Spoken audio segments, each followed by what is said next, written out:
ইউনূসকে নিয়ে যারা এত বড় বড় কথা বলেন তাদের জন্য আমার প্রশ্ন হচ্ছে, এবং ইসলামিক যারা আছেন তাদের জন্য প্রশ্ন, যে সুদি ইউনূসের এই ব্যাংকের যে ব্যাংকিং মডেল, এটা ইউরোপ আমেরিকায় কেন চললো না?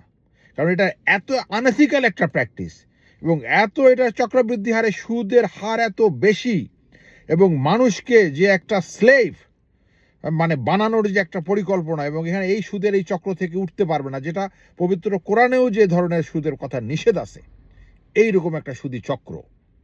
এবং এইখানে আপনারা জানেন ইউরোপ আমেরিকাতে হচ্ছে একটা এথিক্যাল প্র্যাকটিস আছে। এথিক্যাল প্র্যাকটিসটা হচ্ছে যে একজন মানুষ সে দেনাগ্রহী করেছে এবং সে এটা পরিশোধ করতে পারছে না, এই জন্য যেমন যুক্তরাজ্যে বা ইংল্যান্ডে আইন আছে হচ্ছে এন্টারপ্রাইজ অ্যাক্ট এবং আপনার হচ্ছে ইনসলভেন্সি অ্যাক্ট। এই অ্যাক্টের সহায়তা নিয়ে সে বলতে পারে যে আমার কিন্তু অ্যাফোর্ডেবিলিটি হচ্ছে মাসে আমি ৫ টাকা করে তোমাকে দিতে পারবো, আমি ওই টাকা খরচ করে ফেলছি বা আমি ব্যবসা লস করছি, এটা আমি আর বেশি দিতে পারবো না। তখন কিন্তু এরা আইনগতভাবে এটা কিন্তু যে ক্রেডিটর আছে, যারা ব্যাংক, তারা এটা মানতে বাধ্য হয়। সুতরাং এইখানে ওই ইউনূসের এই ধান্দা মান্দা চলবে না, সেটা আগেই অ্যানালাইসিস করে দেখছে, আর এরাও এটা পারমিশন দিবে না। কারণ এই ধরনের যে চক্রবৃদ্ধি হারে সুদ, এইটা এখানে সুদ দিলে ওর ওই ধরনের তবিল টবিল সব কিছু তারা হারায় ফেলবে। কারণ এখানকার এথিক্যাল প্র্যাকটিস হচ্ছে যে একজন মানুষকে আপনি একটা নির্দিষ্ট পরিমাণে ওইভাবে আপনি চাপ দিতে পারবেন না। আর চাপ দিলেও এখানে এমন একটা ভালো ব্যবস্থা আপনি ইউরোপে দেখেন যে অনেকগুলি ক্রেডিট ইউনিয়ন আছে, চার্চ এই ক্রেডিট ইউনিয়নগুলি তৈরি করেছে, এবং এই ক্রেডিট ইউনিয়নগুলির কাজ হচ্ছে একজন ঋণে জর্জরিত ব্যক্তি, তার যে চক্রবৃদ্ধি হারে সুদ বাড়তেছে বাড়তেছে বাড়তেছে এবং তার উপরে যে ঋণের বোঝা পড়ছে, এখান থেকে তাকে কিভাবে বের করে নিয়ে আসা যায়।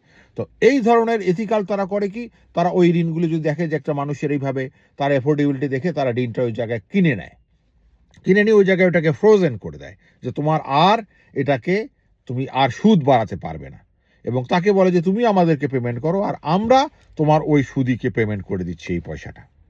এরকমও ঘটনা অনেকগুলি ঘটে।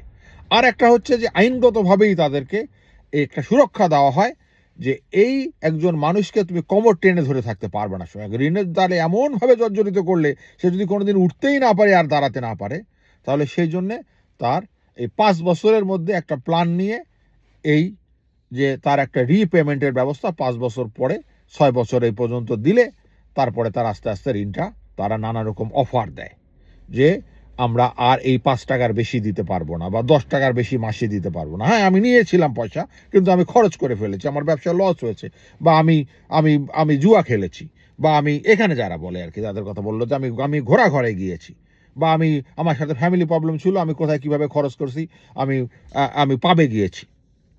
তো তারপরে তাকে আপনারা চাপ দিতে পারবেন না, বা আইনগতভাবে চাপ দেওয়ার কোনো ব্যবস্থা নাই।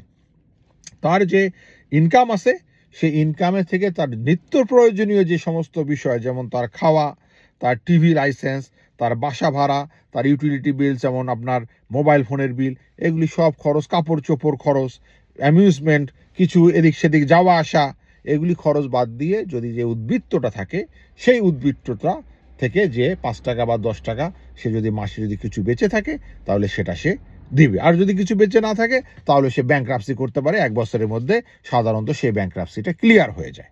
তো তাহলে তো ইউনূসের ব্যবসা এখানে চলবে না।